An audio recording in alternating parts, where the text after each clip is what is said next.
And for those who watched my first video about the anime MD Geist, that very cool, violent, and filled with action Japanese animation, as I promised, here is the second part talking about the sequel to that anime, MD Geist 2 Death Force. And this is an OVA from 1996, that is 10 years after the original anime, which was a surprise for me, this big time gap. Anyway, and I can say that this sequel is not as good as the first one in my opinion, but is very good too. As I said in my first video, the original anime had a certain specific style to it, with great inspiration in movies like Mad Max and Conan the Barbarian, all mixed in this package of futuristic fantasy and post-apocalyptic at the same time. And here things are more contained. In fact, in this sequel, the inspiration comes much more from movies like The Terminator, because in this story it doesn't really mention how much time has passed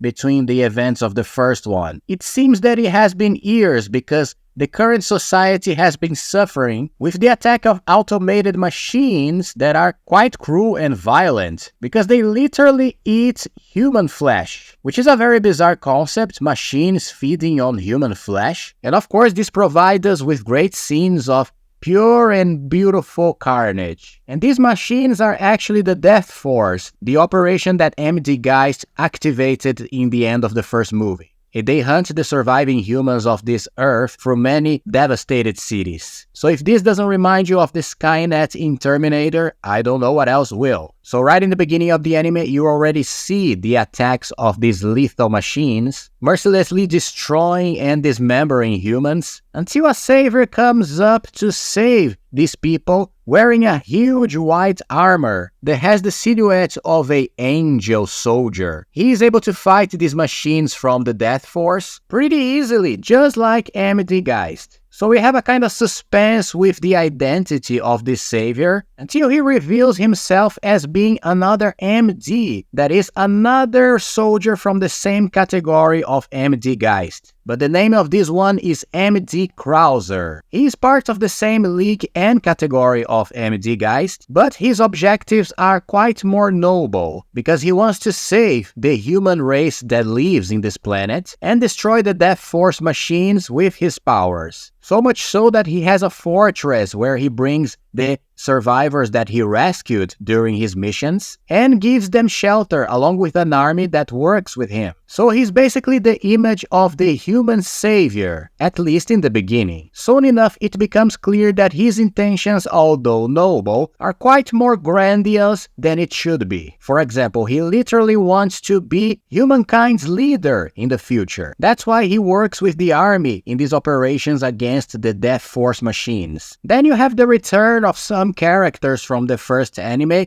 Actually, you have just the return of Geist himself, and Vaya, who is the female protagonist of the first movie that was crazy to hook up with MD Geist. In the end of that story, he betrayed her and did something terrible with her that is not really explained here. Cause here we meet her completely different from the character she was in the first movie. She is in the middle of these human refugees. She's a woman that doesn't remember anything about her past. So whatever Geist did to her, he made her so traumatized that she blocked her past memories. But then when she is saved among with these survivors by Crowler, he falls in love with her completely and makes very clear to her that he intends to make her his wife. And when she sees his soldier tags that he also has, because he is an MD, she starts to have flashbacks of what happened to her in regards to Geist. And then we finally have MD Geist that, I must admit, for me, he's a kind of strange character in this story. Besides having his name on the title of the anime, he doesn't really have much influence in the plot. I'll explain. We meet him back in here as a walker wandering in this devastated land, and he's also killing a bunch of these Death Force machines. So the news is spread that there is another MD, or at least another being that has the strength and power to destroy these machines besides MD Crowler. And here comes the first confusion for me, because he was the one who activated the Operation Death Force in the end of the first movie. So when the news is spread that MD Geist might be around wandering in this devastated land,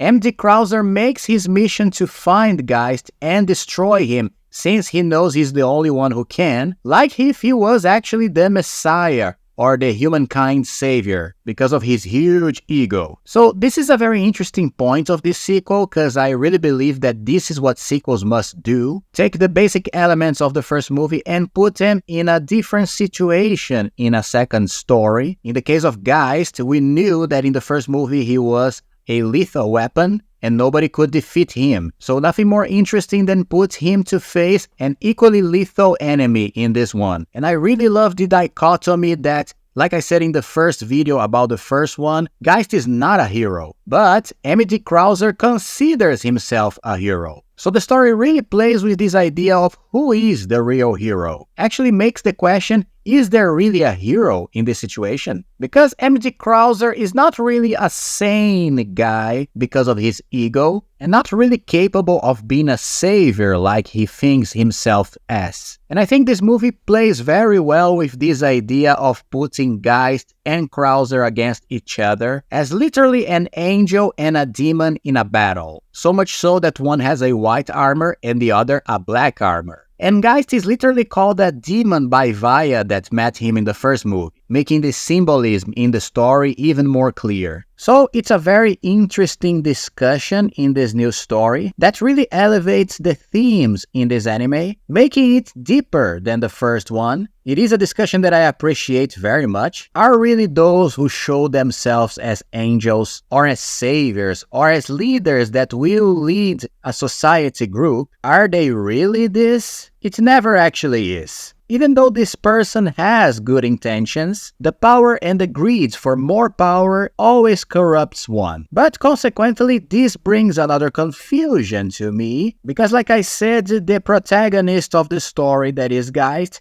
ends up being almost a random element that doesn't really have a dramatic arc for himself. The big dramatic arc of the movie really belongs to MD Crowler, especially because the evolution or non-evolution of a character happens to him. Without giving too many spoilers, of course, he will face the consequences of this greed for grandiosity, especially because he has many followers, almost like religious believers, in these groups of survivors that he saved. And at the end of the anime, you have a very shocking scene that I wasn't expecting to see in this kind of story that has to do with these people worshipping him, that eventually reveals that he is actually a fraud. Just like a wonderful scene in the movie 300 where the character Xerxes sees himself bleeding after Leonidas threw a spear on him. So you see, I discussed much more about this character that supposedly is the antagonist of the movie than the actual protagonist. But to be honest, I don't really see this much as a flaw in this anime. Maybe this is an actual choice of the creators. What I do believe is a flaw is that the anime is too resumed, in my opinion, or at least there are some random strange cuts in its length. For example, during the story, there is a scientist that works with Crowler that sends a robot to hunt MD Geist and bring him back to Crowler's base. And in less than 2 minutes, we meet this robot. He is sent to his mission. In the next scene, he already found MD Geist, already fought with him, a scene that is strangely cut and edited, and he already captured him. By the way, it's a very interesting character that has many robotic parts in his body. Anyway, this is an evidence that this anime, for being a OVA, an original video animation that is shorter in length, it has about 40 minutes. It looks like they had too much story to tell, but had to summarize to fit in the length. But anyway, I loved it, and I think it's a hell of a great anime, especially because of these story discussions that I wasn't expecting. I really liked the character of Crowler and this dynamic he has with Geist, so I really suggest you watch it if you haven't yet, even though I still pick the first one in terms of which one I liked the most. You know, like my channel says, I'm the guy of the trash, and the first one is much more stylish and trash in the way I like it. And what about you? Have you watched it, MD Geist 2 Death Force? What did you think? Comment below. And don't forget to leave a like in this video if you are liking the content of Trashing with Gus, and subscribe to the channel for more trash movies in the future so we can talk and trash about. Alright? See you in the next trashing video, and bye-bye.